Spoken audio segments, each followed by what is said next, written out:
So in this video, you're going to see three brothers who have lost a total of over 400 pounds. We're going to be training chest. We're going to be attacking these man boobs. We're going to be talking about life. We're going to be talking about training philosophies. So just enjoy this. All right, so we're in One Life Norfolk. I got my man Marquise with me. Willie's going to be running the workout today. We're going to be doing a push day. I don't know exactly what we're doing today, but it's going to be a good conversation. We're going to be talking about training. We're going to be talking about our different, just like mindset when it comes to training, because that's the thing in itself. So what's on the agenda for today, bro? So we got a push day, so we got chest, we got triceps, we got shoulders. Okay. All right, well, let's get it. Let's go get it.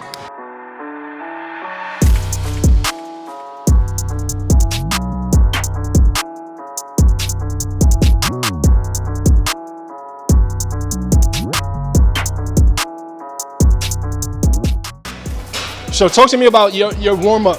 Like, what's your warm-up routine like? Typically, just like Willie's. It's pyramid. The first set is just really just to feel where you are and warm up the muscles. Okay. And then progressively, we go into our working So set. do you start with like a warm-up of 20 reps or 10 reps? Or like how many reps do you warm up with? The first two reps, first two sets are really warm-ups. So this is anywhere from probably like 10 to 15. Just Okay. focus on the contractions. Yeah. Get my body used to the movement.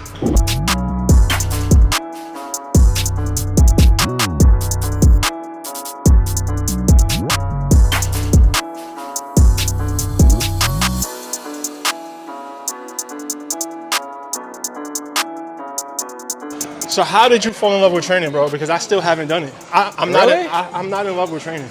I do it consistently. Well, I'm in love with the progress. Mm-hmm. You know? So do you actually love training? I love training. Did you always love training? Hell no. So what made you fall in love with it then? The person I became. And part of the process, the journey, I guess. I fell in love with the new me. Let me not say I don't love it. I have a love-hate relationship with it. Yeah. And I think that's true for most people. Yeah. Do you have a love-love or a love-hate relationship with training? It became a love. Okay.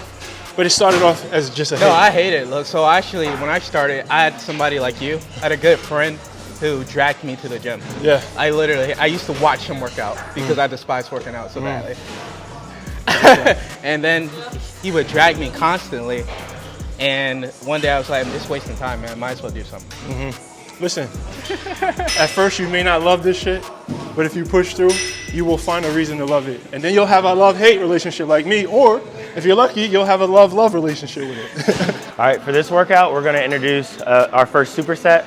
We're gonna do a cable chest fly. We're gonna go 12 to 15, and then we're gonna go right into a cable chest press to really burn out the chest fibers.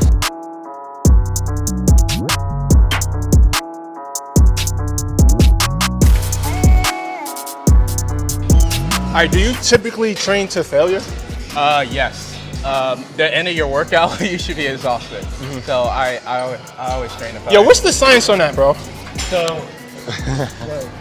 So I agree. I think especially on your compound movements, you probably are less likely to train for failure. So I think you want to be kind of like between 2 to 1 reps shy of failure on your compounds. But isolation movements like these and some of your smaller movements, it's definitely safe to train to failure. So your chest flies, your cable curls, your biceps, your triceps, you probably should be closer to failure. Compound movements, obviously you don't want to train to failure on squats. You don't want to train to failure on bench press. Obviously just because of the risk. And the science says as long as you're within like 2 reps shy of failure, then you should be getting the same hypertrophy as training to failure. So that's kind of how I look at it. So I do compound lifts first, Right. like always. Me and too. then the rest of the workout is hypertrophy training. Mine's the same way. The top. Striations.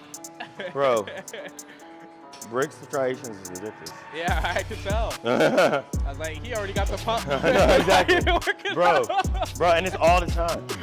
My shit is only when I'm super cut up, super in the diet. He's a beast. Yeah.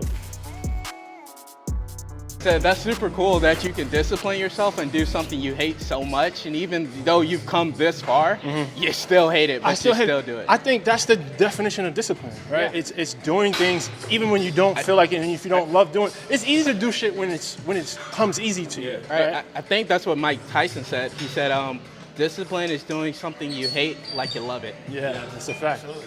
And that's how I feel about nutrition, bro. Like when I gotta get ready to cut up, I hate that shit. There's so many days where you just like, just want to just enjoy the day. Right. Like, being able to still go back there and count those macros, weigh your food out. That's how I feel about nutrition. Nah, yeah, it's That's annoying. what progress is. Yeah, but it's worth it, bro. To me, I mean, it's worth Yeah, it. but like you said, and then I think I found, and I think you would agree, is I found a training modality I love, because training is different for everyone. Like his style of training, I fucking hate it. Yeah. I hate high interval, I hate circuits, I don't do none of that shit. Yeah, I don't really hot like hit. bodybuilding style training. Okay. Like I'm more of a But you're functional so big, trainer. bro. That's what I'm saying, bro. That's why I just thank don't. you. This is why I'm like, yo, I don't talk to you. Because if I look like that too, I probably wouldn't have to do it either. You know what I mean, it's I'm trying genetics. to get there. That's why I love bodybuilding. Look at my man's arms. This is why I have to learn how to hypertrophy, because I'm trying to get here. Hey. Yo, we'll be out to eat, and just random women come up and be like, I'll be right here. They'll be like, we love your arms. Oh my god. That's dangerous. I swear, every time we go somewhere. And then he's like, I don't really like lifting. I'm like, I'm bad. So when I'm doing these flies, I try to pretend that I'm, trying to make my elbows touch. That gets a really good squeeze on the pec.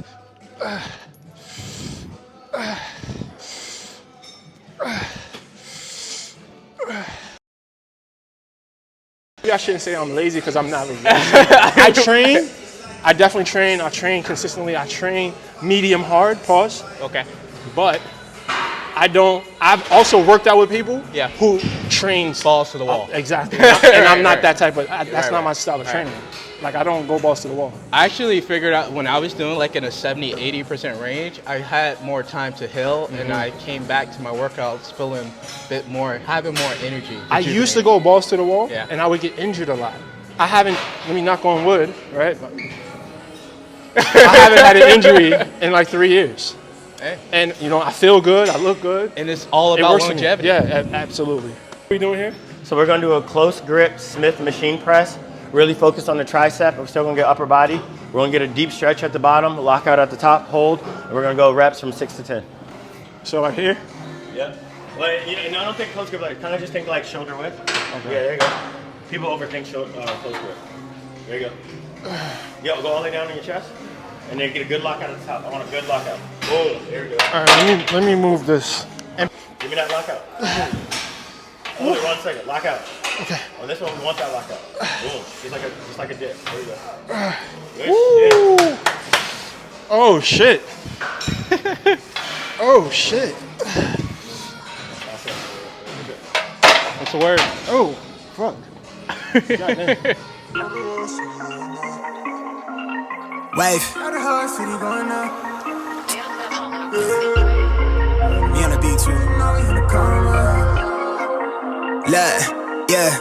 Okay. I pull up you deep on my niggas, consider it's pivotal. So it just hit me. I was just telling them, yo, it hit me. Next year, 2023, I'm going to be 40 years old. Well, when's your birthday? September. So I turned 39 in September.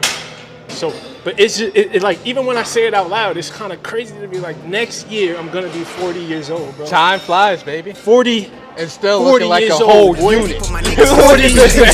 Make her clap it, don't cap it, she tapping it fast. I think that you know they be catching it. Standing 6 feet up, casting a shadow on niggas that talk like they bad at it. Know that we got it, they talk far from actual. I make the waves so tsunami, I dare you to paddle in. The trunk steady rattling. So if you notice at the end, right, I feel like whenever you have to start compromising form, Right. that's failure to me. Like, I mean, obviously there's a way to still get some juice out of the rep while compromising form, but for beginners, I think they should. I think a rule to follow is if you have to compromise your form, then that should be it in the beginning. Right. Until you really learn your body and you understand how to get away with the little cheating and all that. But I think it's you have to get there. You know what I'm saying? I would even say that or change the weight. I know you love to do cardio, do high intense training.